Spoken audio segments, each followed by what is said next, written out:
I think she's amazing. I think that I won the lotto with Nikki. We were married in 2006, so this is our 10-year anniversary. We have 2 older children from Sean's previous marriage that I helped raise, and they're 22 and 20 now. And so, you know, through the years, we always wanted to have children.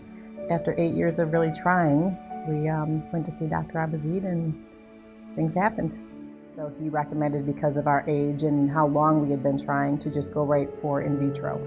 And I'll tell you, Dr. Abazid was very, just his bedside manner, you know, through the entire process. His entire staff, all of the nurses in the office, you know, they would call you, they made sure that you knew exactly what was going on. It was a really phenomenal experience. And Dr. Abazid did walk us through, you know, the risks and everything else. We had been walked through that through the entire process of having a multiple birth. And when we went in, he said, okay, went through it again before the procedure started, and he said 37% chance for 1, 20-something% chance for 2, and only 5% chance for triplets. So we're thinking, okay, that's fine, 5% chance, great. You know, that's never going to happen. It was our first ultrasound after we had found out that we were pregnant. The ultrasound technician said, oh, look, there's your baby's heartbeat. And grabbed Nikki's hand, like, oh, look, there's our baby's heartbeat. And she said, oh, look, you have twins. And I said, oh, look, we have twins. And then she said, how many did you implant? And we stopped, and we were watching the screen, and she said, we said 3, and she said, all 3 took. And it was complete silence in the room. We wound up walking out to the parking garage on our way after we left. We're walking out, and Nikki asked me on the way, she said, are you okay? And I said, yeah, I'm okay. She said, well, are you upset? And I said, not at all. And I said, why? She said, well, you haven't really said anything. And I said, well, I'm just thinking of logistics, you know, burping 3 babies and 3 babies teething. And as I'm standing there, she said, you want me to drive? And I was trying to put the key fob in the lock of the door. And I said, yes, I want you to drive. You know, so I walked around the passenger side, and Nikki drove us home. But at no time was I upset. It was just shocking. We had Dr. Rocha as our doctor, and all of his nursing staff. And every week that we went in there, the ultrasound techs were just very thorough, very cautious. I had a perfect pregnancy. I mean, I didn't have any issues. I carried full term. I was actually induced at full term. On the way to the hospital, very nerve-wracking, very Anxious. Anxious was probably the better word. Yeah, you're right. Not knowing what to expect when we got there. From the time that we arrived, though, until we left, you know, the following Monday, Stella was the last one to come home. It was nothing but care and compassion the entire time. It was, we had great nurses. So the night before, you know, we had our Pitocin was due for induction, and we had nurses coming in, checking on us all the time. Because of the circumstances, although we knew we were going to deliver naturally, I wasn't really progressing as quickly as Dr. Rocha had hoped. And so we did have this emergency C-section prepared, the operating room prepared for that. And actually, that is where I ended up delivering, was in the operating room, was, you know, just in case something happened. So it didn't, which was good. We were able to get them all out naturally. So when the babies were born, 2 of them were 4 pounds 15 ounces, and 1 was 4 pounds and 5 ounces. Stella came out. She came out and didn't have any real issues as far as, you know, breathing or anything like that. But they do take them right to the NICU because she's very small.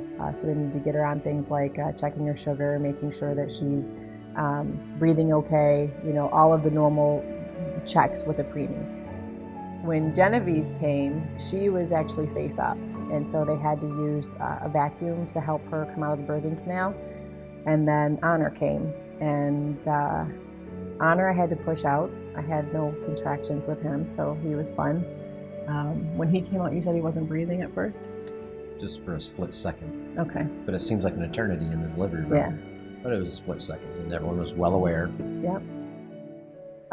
I had a hard time. The first time I saw the babies, I had a very hard time figuring out which one do I go and see first. And so I just went around the room, whoever was closest. And so the way that they were in the NICU, Honor was first. And it was really just spending a few seconds with them, you know, kind of, you know, touching them, feeling them, smelling them, and learning about, you know, where they were. And so I went to Honor first, and had to take a deep breath because he did have the tubes and the, you know, the oxygen, so it was a little bit little bit, I was nervous, didn't know. And then when I went to Genevieve and she had the little bruise, you know, then you worry about that. But when Dr. Kumar came around and said, she's good, it's just bruising, it'll heal. That was, I kind of made you feel better. And then when I saw Stella, and she was just like happy as a clam, couldn't even, you know, she had no cares in the world, and it just kind of settled everything. Nikki spoke earlier about helping raise my two children, our children, from 10 and 8, and but there's just something a little more special seeing her with her own children. You know, every day is a new day. I get up in the mornings and I walk out and see their smiles. They're getting such personality, and you know, we sing to them on a regular basis, and they'll come out and they'll be smiling at us and cooing, and you know, it just doesn't get any better until tomorrow. It'll be a better day tomorrow even. We have so many friends and family that have surrounded us and cheered for us and rooted for us and been there for us. We need a nap right now. In fact, you're going to babysit.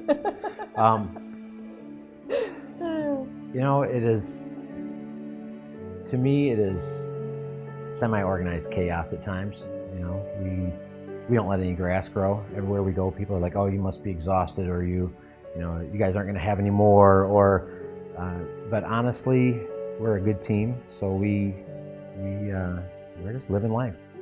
We've been sailing. In fact, this past weekend, we took our children on their maiden voyage. We went probably about 10 miles. We sailed on Lake Huron, and we've stayed on the boat, kind of like camping. We call it clean camping with the babies, and have gone camping on other occasions. So we've had a lot of fun taking them swimming. The relationships that we've built with the staff at Hurley Hospital will live a lifetime. I look forward to them seeing our children through different stages of their lives. To say to them as a whole to keep working as a team, because they are a phenomenal team. They operate as a team, and so, you know, I would say thank you. Thank you for everything that you have done. Thank you from the start to the finish, and still for the aftercare. The opportunities that were provided to us because of them are beyond words. And they are just great people, caring people, and they don't look at you as a patient, they look at you as a person and as a family member and as a friend, and you really get treated like that. And so for me, I really do feel like Hurley is my family. I mean, they are an extension of my family. We may not share the same blood, but they are part of our family forever.